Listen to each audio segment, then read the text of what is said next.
토트넘 구단과 벤탄쿠르의 희망과 다르게 인종차별 발언이 계속 확대되고 있습니다. 도리어 사태를 키우고 있다는 비판까지 나오고 있습니다. 이런 상황에 비니시우스에 대한 인종차별 사건까지 큰 화제가 되고 있습니다. 벤탄쿠르의 손흥민에 대한 인종차별 발언이 레알 마드리드의 비니시우스의 판결로 큰 주목을 받고 있습니다. 유럽 축구계가 작은 인종차별 행위도 용납하지 않겠다는 결정으로 아주 강력한 처벌이 처음으로 내려졌기 때문입니다. 현재 영국 프리미어리그와 토트넘 구단은 이번 사태에 대해 성명서 하나 발표하지 않고 조용히 넘어가기를 기대하며 무시하고 있습니다. 도리어 토트넘은 유로 2024와 코파 아메리카에 출전하고 있는 선수들에 대한 소식만 올리고 있습니다. 팬들이 댓글에서 강력하게 항의를 하고 있지만 일절 반응을 보이지 않고 있습니다. 일부 댓글은 구단 측에서 삭제하고 있다는 의혹까지 일어나고 있습니다. 벤탄쿠르는 24시간이면 사라지는 사과문을 달랑 하나 올려놓고는 직접 언급조차 하지 않고 있습니다. 소니를 일본 전자회사 이름 소니로 적은 것도 의도적이지 않을까 하는 의심을 받고 있습니다. 이미 사과문은 인스타에서 사라졌고 소니라고 부른 것에 대한 언급도 없습니다.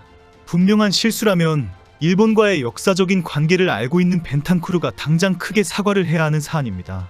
결국 프리미어리그와 토트넘 구단, 벤탄쿠르까지 한국 팬들의 분노를 아예 무시하면서 상대하지 않으려는 의도가 확실해진 것입니다. 토트넘 구단은 그동안 손흥민에 대한 인종차별 사건에 대해 세 차례나 성명서를 내며 강하게 분노했습니다. 하지만 이번 벤탄쿠르 사태에는 구단 차원의 사과 또는 조사 등 아무런 반응도 내놓지 않고 있습니다. 댓글까지 삭제한다는 의혹을 받다 보니 적극적으로 사태를 축소하고 무시하려는 행태로 의심까지 받고 있습니다. 한국 팬들과 일부 토트넘 팬들은 구단의 공식 SNS에 강한 비판을 쏟아내며 한국 투어를 포기하려는 것인가라는 지적까지 하고 있습니다.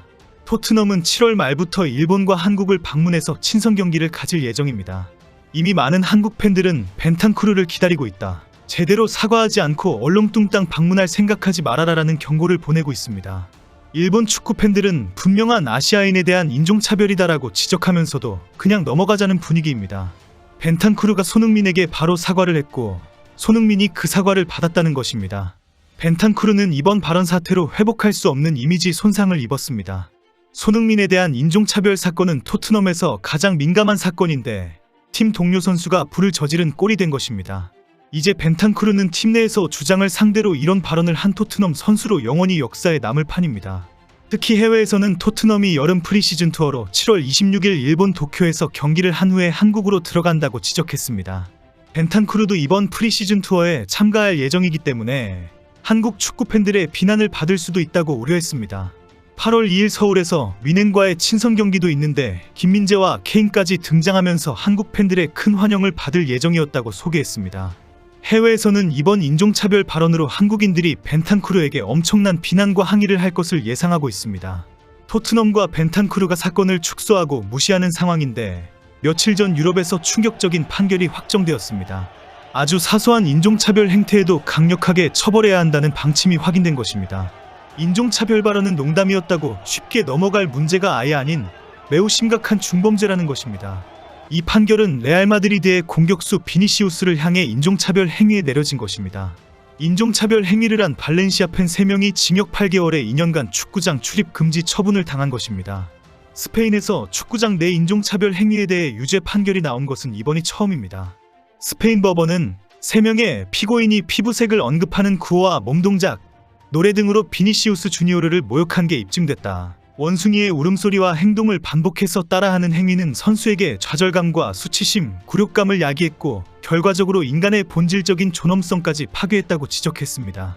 유죄 판결을 받은 3명은 2023년 5월 발렌시아의 메스티아 스타디움에서 열린 라리가 경기 도중 비니시우스를 향해 원숭이 울음소리를 내며 인종차별 행위를 한 혐의로 체포돼 재판을 받아왔습니다.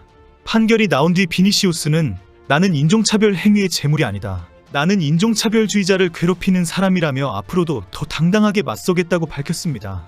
특히 스페인 역사에서 처음으로 경기장 내 인종차별 행위의 유죄 판결이 나온 것은 나를 위한 게 아니라 모든 흑인을 위한 일이라고 강조했습니다.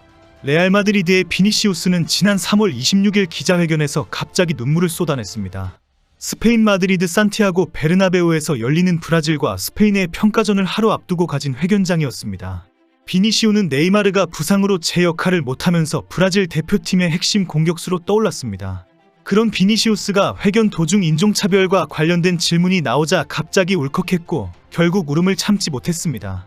그는 나는 그저 축구를 하고 싶다. 하지만 앞으로 나아가기 어렵다. 점점 축구하는 게 싫어지고 있다라며 말했습니다. 이어 내가 스페인 무대를 떠난다면 인종차별주의자들이 원하는 대로 행동하게 되는 것이다. 그렇기 때문에 스페인을 떠나는 건 생각해 본 적 없다. 나는 여기에 남을 것이다. 그래야 인종차별주의자들이 계속해서 내 얼굴을 보게 될 것이다. 나는 용감한 선수이다라며 피하지 않고 맞서겠다고 다짐했습니다. 지난해 1월 레알 마드리드는 코파 델 레이 8강에서 아틀레티코 마드리드가 맞붙었는데 경기가 시작되기 전 충격적인 사진이 인터넷에 올라왔습니다. 레알 마드리드 훈련장 근처 다리에 비니시우스 유니폼을 입은 인형의 목이 밧줄로 매달려 있었던 것입니다. 다리에는 마드리드는 레알을 증오한다라고 적힌 현수막도 내걸렸습니다. 다행히 범죄를 저지른 4명은 증오 범죄 혐의로 바로 체포되었습니다.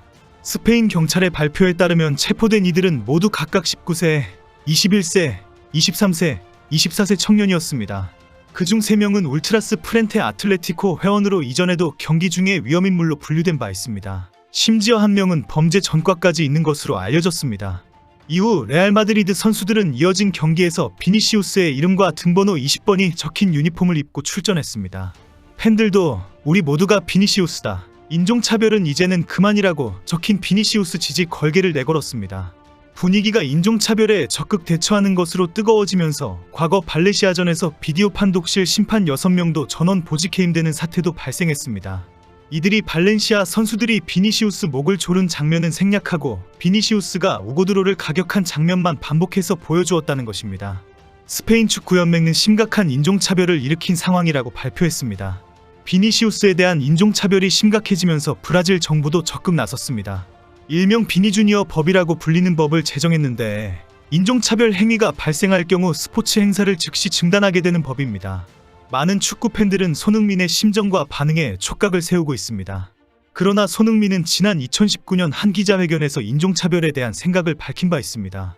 당시 그는 난 영국에서 뛰고 있다. 이곳에서 인종차별을 받았다. 가장 좋은 대응은 무반응이라고 생각한다라고 말했습니다. 이어 어느 나라에서 왔는지는 중요하지 않다. 우린 함께 스포츠를 한다. 우린 인종차별을 받는 선수들을 보호하고 함께 싸워야 한다. 우린 라커룸에서 이런 것에 대한 이야기를 하지 않는다. 모든 선수들이 인종차별에 대한 얘기를 하고 싶지 않을 것이라고 강조했습니다. 침묵하고 있는 손흥민은 현재 크게 가슴 아파할 것입니다. 특별히 손흥민이 아껴주었던 절친 벤탄쿠르이기 때문입니다. 벤탄쿠르, 입 밖으로 말을 내뱉을 때에는 머리를 한 번이라도 굴려보는 것이 필요하다. 당장 제대로 무릎 꿇고 사과해라.